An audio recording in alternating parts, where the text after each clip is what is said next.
Think Italy. Fine wines, historic architecture, Roman ruins, amazing food, and citizens who are full of life. North Americans dream of visiting Italy for many reasons. Business, however, is not one of them.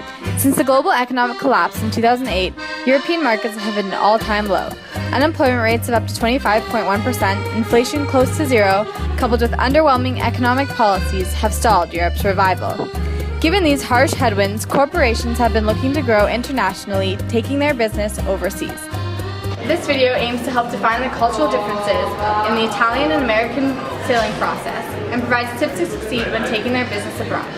To start this video off, we will begin by describing the selling process in Italy, then contrast it with the buying process in North America, and finally discuss how Italians must adopt their cultural differences to succeed in North America.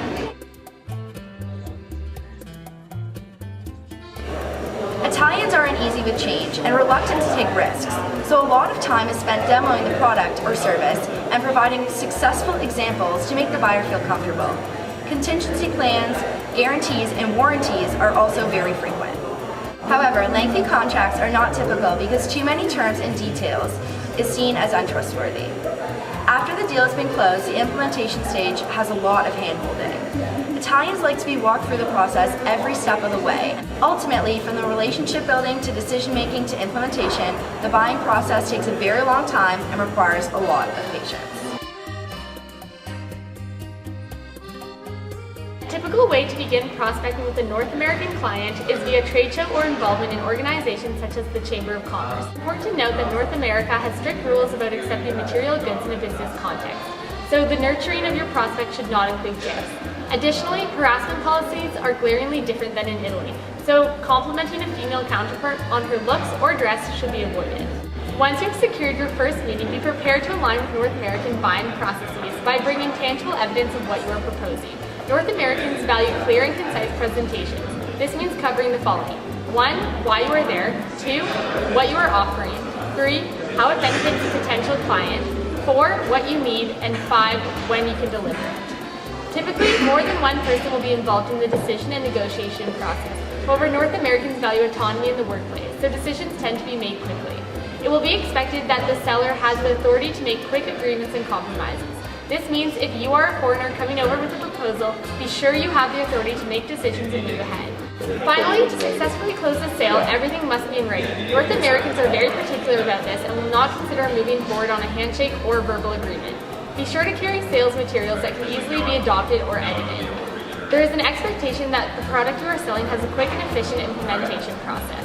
So following up promptly and being available to troubleshoot issues during execution is important. A bad execution could hinder your ability to conduct business in the future with your North American counterpart. By comparing the buying processes of Italy and the United States, we can see quite a stark contrast, and in order to bridge this gap, it requires a high level of adaptability. Over the years, we have seen an evolution in the way North American corporations make purchasing decisions. Today, the main influencing factor in the decision-making process is the quality of the sales team and service that a given provider offers.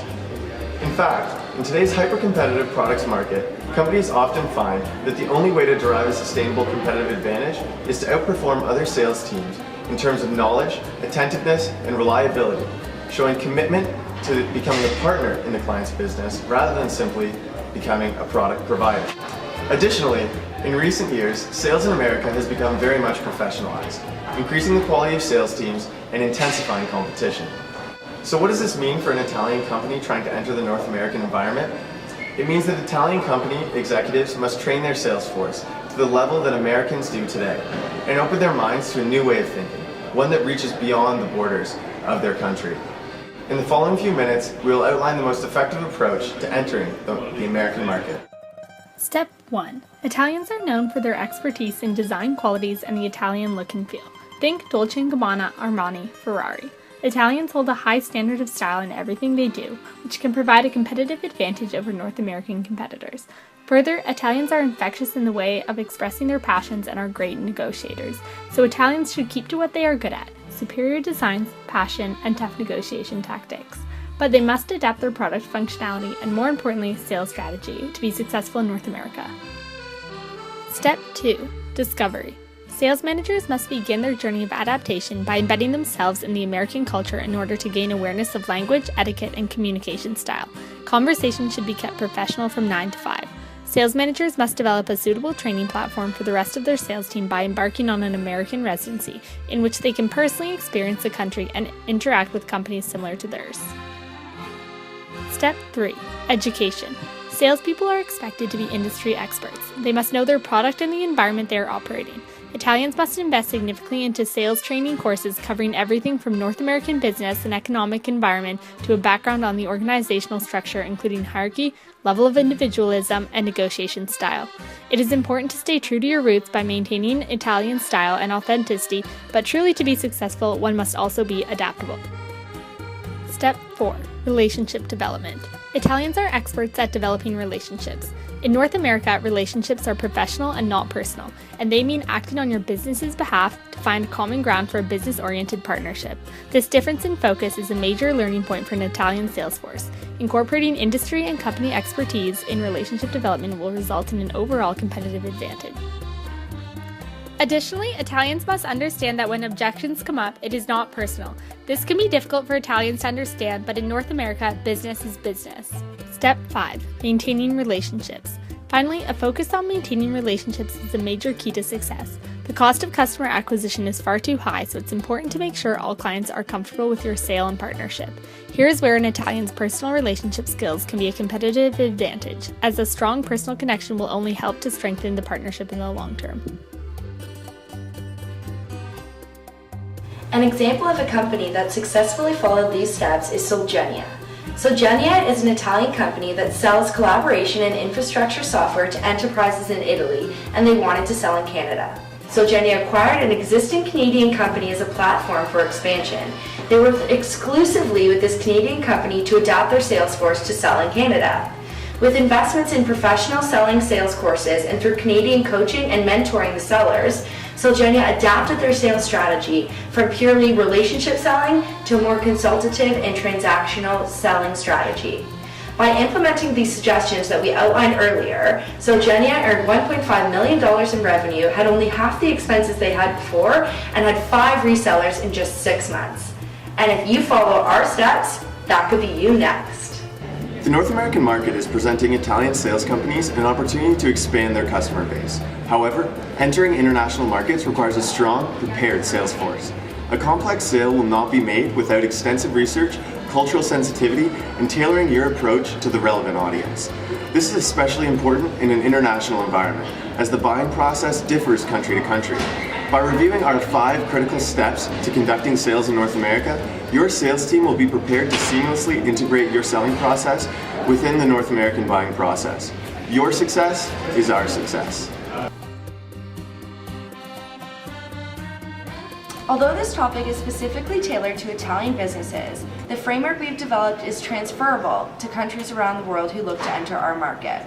Certain characteristics such as communication styles and relationship styles will differ across countries, but in every case you must adapt your sales strategy and the framework outline can be used as steps. This is just one video of many. We have an episode series targeted at different countries.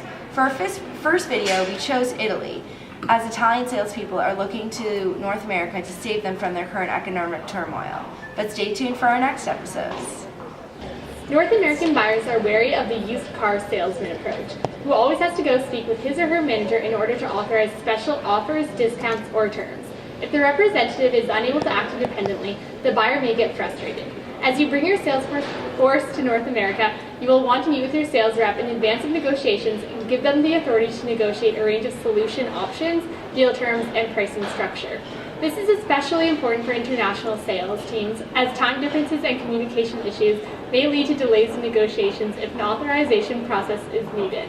Based on our research, the most effective way to enter a large market is a land and expand strategy. Once you land, begin selling in a limited region with a few clients. Once you've successfully taken these clients through a full sales process, you can expand to neighboring regions. Apart from organic growth, develop relationships with key influencers in the industry and leverage their existing networks and channels to gain a reputable image. Essentially, this strategy entails research to become an expert on the buying process, building credibility, and forming a network. Also, businesses in North America are way bigger than businesses in Italy. For example, a large enterprise in North America can have 10,000 employees, while in Italy there would be 500. As you can imagine, with greater size, there's greater complexity. Identifying important contacts, the length of the sales cycle, and implementation can all be more challenging. The size of the business will be a key indicator in determining the amount of time and resources you must commit to a sale. Until you've taken numerous clients through the entire sales process, it is not wise to expand too fast too soon. Having said this, don't be intimidated by the size of the country. Distance should not limit your ability to reach a client. It just requires a different strategy.